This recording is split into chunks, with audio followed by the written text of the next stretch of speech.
savoir qui se cache derrière le masque.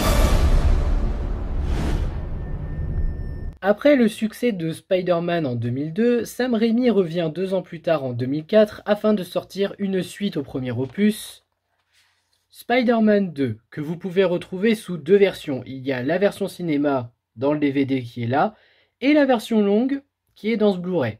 Et il y a aussi la version cinéma, hein. Faut pas croire qu'elle n'est que dans celle-là. Remarque, c'est bien d'avoir le choix sur la version longue ou la version cinéma maintenant. Moi, ça me laisse du choix, c'est cool. Puis j'aime bien découvrir plusieurs versions. Bref, ce film était attendu dès que j'ai vu la bande-annonce. J'avais hâte de le voir. Déjà que j'avais adoré le premier quand j'étais petit. Le deuxième était vraiment aussi intriguant. Parce que justement, il y allait avoir un nouveau méchant, Dr. Octopus.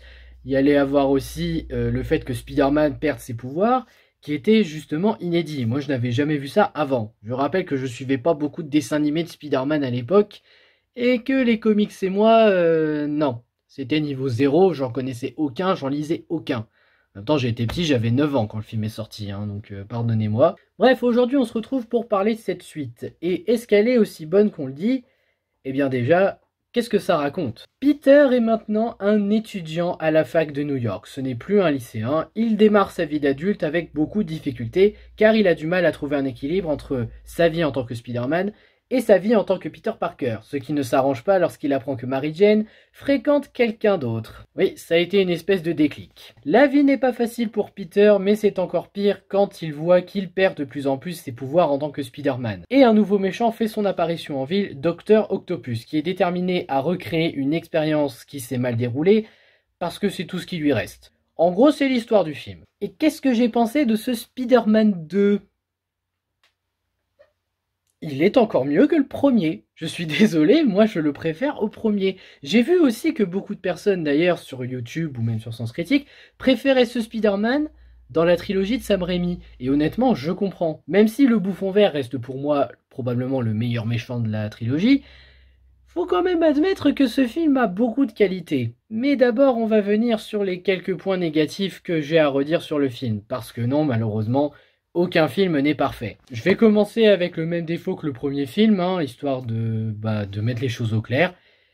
Il a mal vieilli. Alors les effets spéciaux sont travaillés, hein, c'est pas ça le problème. C'est juste que maintenant, quand tu le regardes et que tu compares avec un autre film de super-héros qu'on a maintenant, c'est vrai qu'en termes d'effets spéciaux, c'est pas mauvais, mais voilà quoi, il y a quand même, tu sens que ça a mal vieilli.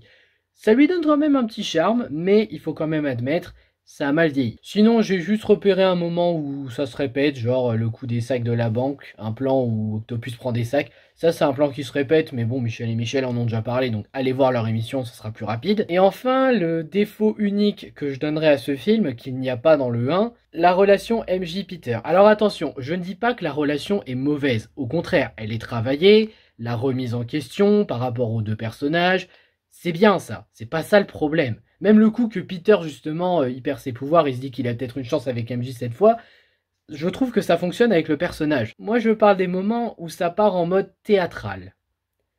Je n'aime pas ces scènes, je les trouve exagérées. Par exemple, à la soirée avec le fils de John Jonah Jameson, ouais, il a un fils, on remarque que là, quand il retrouve MJ, Peter, ça part en mode théâtre. Et honnêtement, j'ai rien contre ça. Moi, je veux bien voir du théâtre, inspiration dans des films. C'est pas ça le problème.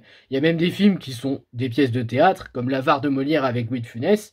Ça m'a pas empêché d'aimer le film. Mais là, le problème, c'est que ça exagère la relation. Je veux dire, oui, ok, Peter a fait des erreurs. MJ, elle est un petit peu... voilà, hein, elle a fait des erreurs aussi. Mais honnêtement, ces passages en mode théâtral...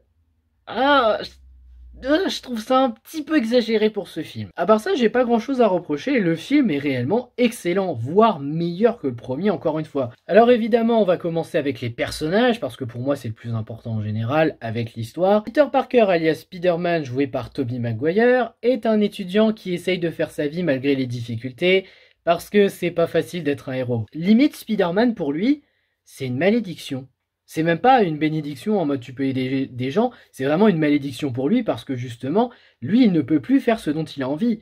Il ne peut pas être avec la femme qu'il aime, il ne peut pas garder un emploi avec de bonnes horaires ou quoi que ce soit. Donc oui, ça peut être une malédiction. Après c'est une bonne manière de voir le personnage, moi j'ai bien aimé. Et Peter Parker reste attachant dans ce film. Et oui, il y a des moments où il pleure. Et Encore une fois, c'est quelqu'un de sensible, un adolescent c'est plus fragile que ça en a l'air. Alors oui, on va me dire, non, là il est un peu adulte. Oui, mais bon, vu que le premier ça traite plus l'enfance qui grandit, là c'est plus l'adolescence qui apprend à mûrir. C'est une analyse personnelle, mais honnêtement, moi c'est comme ça que je le vois, et ça m'empêche pas de trouver Peter attachant. Surtout si on est un adolescent et qu'on se pose des questions sur ce qu'on veut faire de sa vie et qu'on n'est pas sûr. Donc Peter sur ce point, très bien travaillé, je l'aime beaucoup. Même sur le fait qu'il perde ses pouvoirs, c'est totalement normal en fait. Ça peut être une bénédiction, mais de l'autre côté, c'est aussi pour qu'il fasse face aux conséquences de ses actes. Ah bah oui, parce que quand tu prends des décisions, il y a toujours des conséquences. Ensuite, on a Mary Jane Watson, jouée par Kirsten Dunst. J'espère que je le prononce mieux que dans la première vidéo. Si c'est pas le cas, dites-le moi. C'est une jeune femme qui a appris à tourner la page, qui a fait sa vie par rapport à son boulot d'actrice de théâtre, qui a appris aussi à se refaire une vie avec une autre personne, étant donné que Peter l'a refusé. Choix justifié encore une fois, mais voilà. En soi, je peux comprendre sa réaction avec Peter. Je veux dire, ça a beau être son meilleur ami, c'est quand même une personne de qui elle était amoureuse. Donc évidemment, quand elle se sent trahie en mode t'es pas venu voir ma pièce ou quoi que ce soit, sans savoir la vérité parce que ça serait dangereux pour elle, et bah ça fonctionne.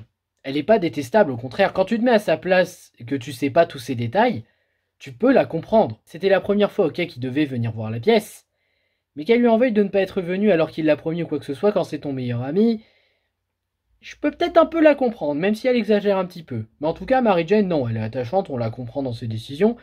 Et c'est sympa qu'elle ait réussi à refaire sa vie, qu'elle reste pas bloquée dans le passé comme justement elle est un peu Peter. Pas totalement, mais un peu. Harry Osborn, joué par James Franco, il est maintenant à la tête d'Oscorp, c'est lui qui a pris la tête suite à la mort de son père, et donc il essaye de prendre en main l'entreprise, de bien la gérer, surtout grâce à sa dernière expérience avec le docteur Otto Octavius. Mais le problème, c'est que l'expérience s'est mal passée et que, il est obsédé uniquement par l'idée de vaincre Spider-Man, en fait. Il veut tuer Spider-Man parce qu'il est persuadé qu'il a tué son père. C'est justifié. Harry, c'est un peu la figure du sale gosse, c'est-à-dire qu'il a toujours dépendu de son père et qu'il voit encore son père comme un héros, surtout après sa mort. Parce que oui, c'est vrai, il n'était pas très proche de son père, mais au moment où il commençait à se rapprocher de lui, il l'a perdu. Et quand il est arrivé qu'il a vu Spider-Man à côté, je peux un peu comprendre qu'il l'ait considéré comme le meurtrier parce qu'il sait pas la vérité, mais on peut comprendre sa situation. Et puis par contre, comment il fait face à certaines choses, certaines vérités, ça c'est très intéressant, j'ai beaucoup aimé. Mais on en parlera en partie spoil. On a toujours la tante May Parker, jouée par Rosemary Harris. Décidément, c'est la tante May la plus adorable de tous les films Spider-Man. C'est toujours la mère spirituelle de Peter, qui est toujours là pour l'aider quand ça ne va pas, pour le soutenir. Et en fait, ce que j'adore avec cette tante May là, c'est que là, elle agit plus comme un ange avec Peter. Alors, une mère spirituelle, une mère, c'est là pour te guider, c'est là pour t'aider à faire certains choix. Et c'est ce qu'elle fait, mais d'un autre côté, j'ai l'impression qu'on voit un ange en fait.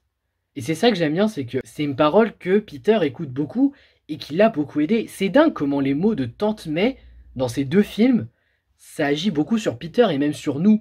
C'est vraiment de superbes phrases philosophiques. Ah si ça se trouve, elle est philosophe. En tout cas, j'aime beaucoup cette Tante May. Ah, vraiment adorable. On a toujours, évidemment, John Jonah Jameson, joué par J.K. Simmons, encore une fois, best personnage du film, tellement il est drôle dans sa mauvaiseté, dans sa mauvaise foi. En fait, il n'y a pas grand-chose à dire sur John Jonah Jameson, à part qu'il est là pour détester Spider-Man. Mais j'adore le voir comme un détracteur de Spider-Man qui refuse à tout prix de le voir comme un héros, parce que, pour lui, c'en est pas un.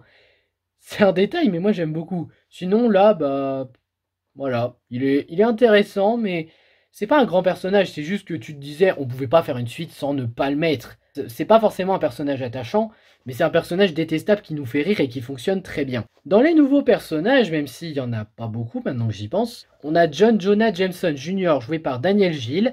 C'est le fils de John Jonah Jameson, c'est un astronaute qui apparemment a déjà joué au foot sur la Lune.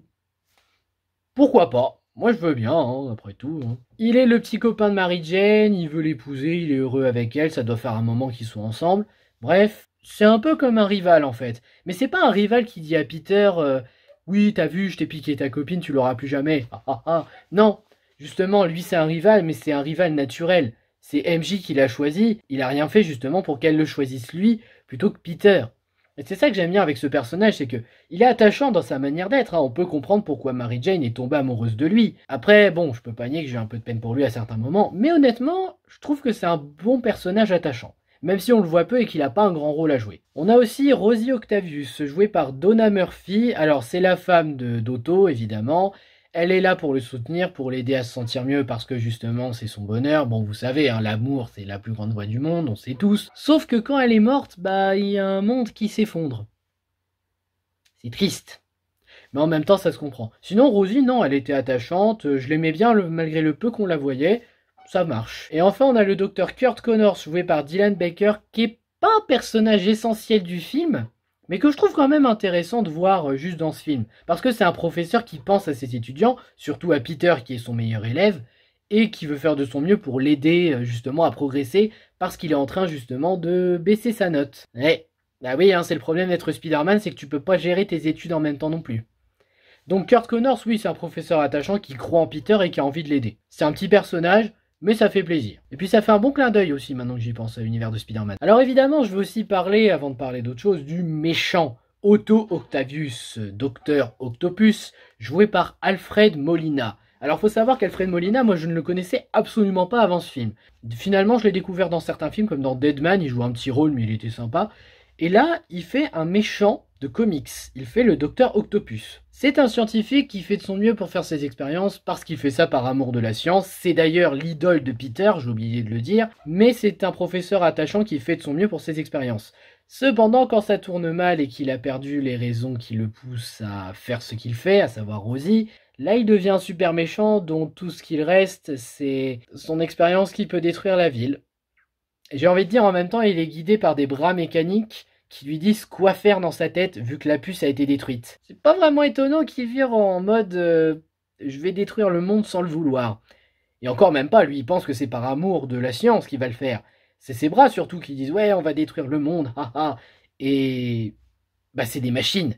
Ces machines-là n'ont pas de cœur, elles ne pensent qu'à elles. Mais sinon non, Docteur Octopus, même si encore une fois je reconnais que je préfère le bouffon vert avec William Dafoe, eh ben je trouve que c'est un excellent méchant. Il est justifié, il est attachant, on le comprend dans ses choix ou même dans le fait qu'il devienne un super méchant, et il a un développement magnifique. Même à travers justement son combat avec Spider-Man, moi je le trouve génial. Bref, méchant excellent, j'adore. Concernant les plus grandes qualités du film, je citerai aussi le symbolisme. Alors symbolisme, je ne peux pas tout vous citer parce qu'il y en a beaucoup trop. Mais vraiment, le symbolisme là, ça en respire, il y en a plein, ça se ressent.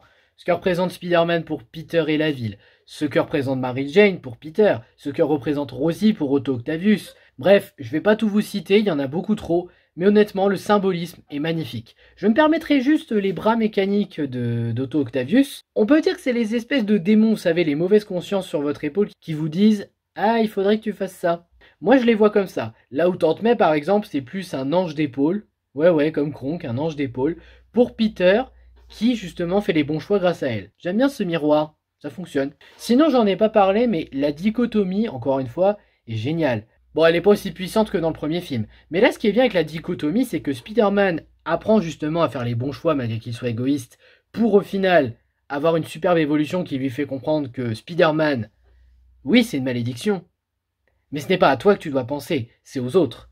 Et honnêtement, c'est bien. Là où de l'autre côté, t'as les bras mécaniques d'Octopus qui lui disent « Agis comme un diable, empare-toi de tout ce qu'il te faut pour ton expérience, on va détruire le monde, on va les faire payer pour la mort de Rosie, etc. etc. » Bref, la dichotomie est moins puissante, mais je la trouve quand même efficace. Après, la dichotomie, c'est un détail, mais je la trouve quand même réussie. Le jeu d'acteur est excellent, hein. Alfred Molina en Dr Octopus, il est génial, je l'adore.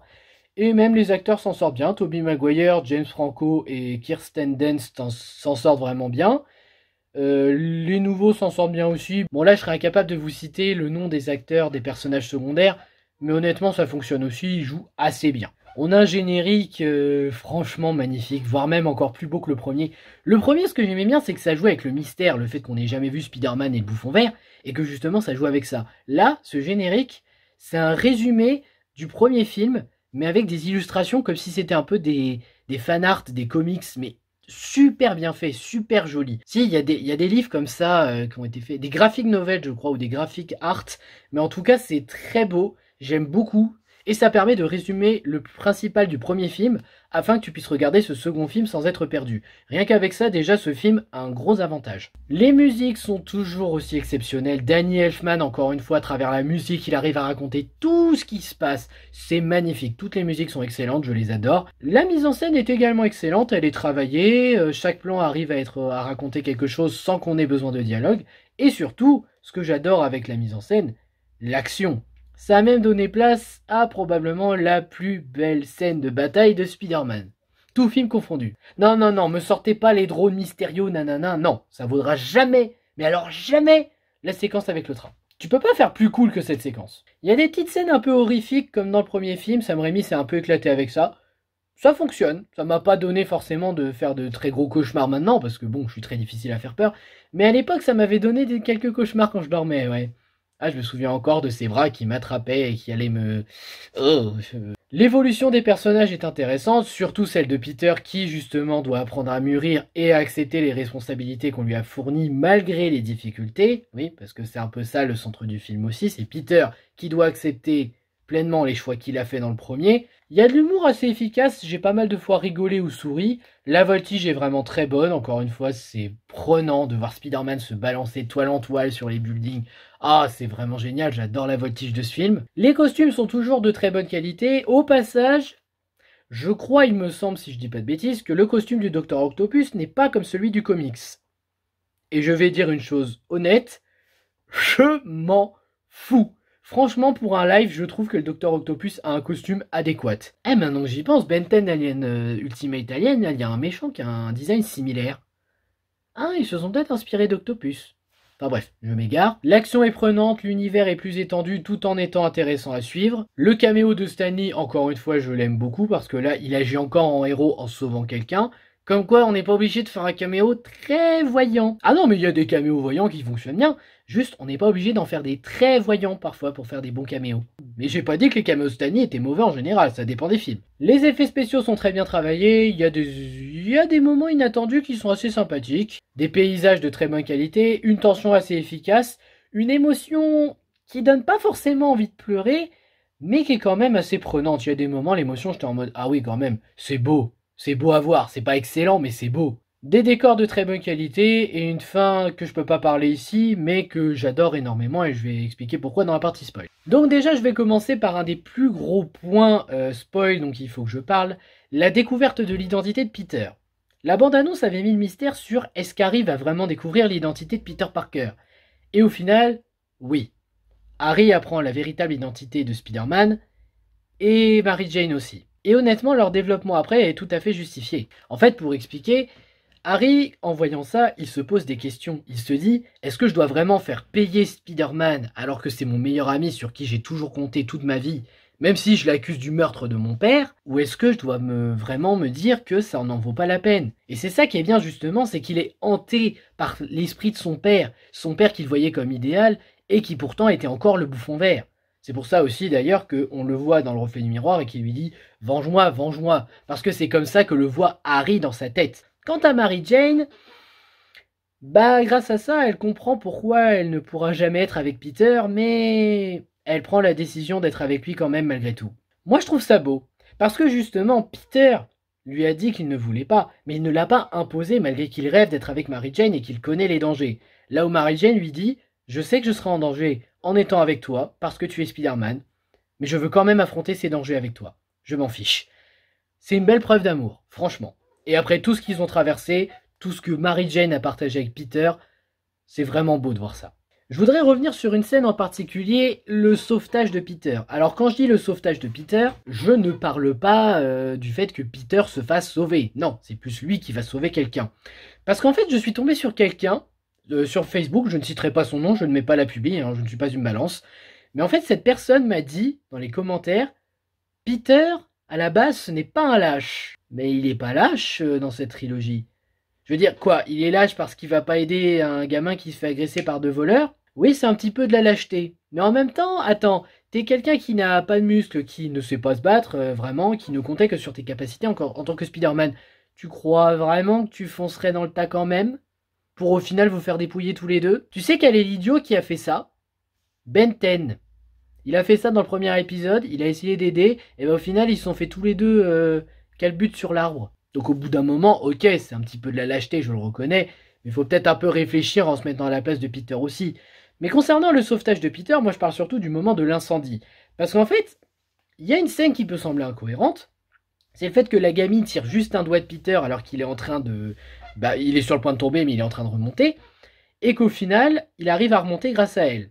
Je vois pas trop le problème avec cette scène en fait. Parce que quand tu regardes bien la scène, tu te rends compte que oui, la gamine essaye d'aider en tirant le doigt et ça peut sembler ridicule, mais quand tu regardes bien, c'est surtout Peter qui s'appuie sur lui pour justement remonter. Comme quoi parfois faut savoir observer la scène correctement. Après je dis pas que vous avez tort de reprocher ça, mais juste, faut bien observer les scènes avant de dire que justement il y a ci, il y a ça. Ah oui, il y a un truc que je trouve génial. Peter dit la vérité à sa tante par rapport à ce qui s'est passé avec Oncle Ben. Il avoue que justement, s'il n'avait pas laissé le bandit partir, Ben serait encore en vie. Ah, la réaction de Tante May, moi franchement dans ma tête je me suis dit, est-ce qu'elle va lui pardonner? Je veux dire, Tante May c'est une femme adorable, hein, mais est-ce qu'elle va lui pardonner ça? Ça veut quand même dire que Peter aurait pu sauver Ben de cet accident et qu'il n'a pas pu. Et au final, Tante May le pardonne. Et le punit en revendant ses comics qu'elle voulait plus. Comme quoi, elle a vraiment les bonnes punitions tout en apportant de bonnes leçons, Tante May. Franchement, j'adore cette femme. J'aimerais revenir aussi sur autre chose, c'est l'intervention de Mary Jane. Parce que j'en ai vu certains dire que son intervention était inutile et que c'était pas la peine de mettre ça dans le film. Ok, alors moi je vais rappeler un petit détail que justement je me suis aperçu en rematant le film. Surtout que je l'ai rematé 2 fois avec les 2 versions. Vous vous souvenez que Dr Octopus s'est fait avoir par surprise par Tante May? Alors vous vous êtes pas dit que Dr Octopus il peut se faire avoir une fois mais pas 2. Donc au final, oui, c'est normal qu'elle soit fait avoir. Puis, au moins, elle a essayé de faire quelque chose. Ok que c'est pas une femme d'action comme Emma Stone avec Gwen Stacy, mais au moins Mary Jane, elle a essayé. Puis bon, c'est normal qu'elle soit fait avoir si Dr Octopus, tu me l'as fait une fois, tu me la feras pas 2. Je reviendrai sur une dernière chose.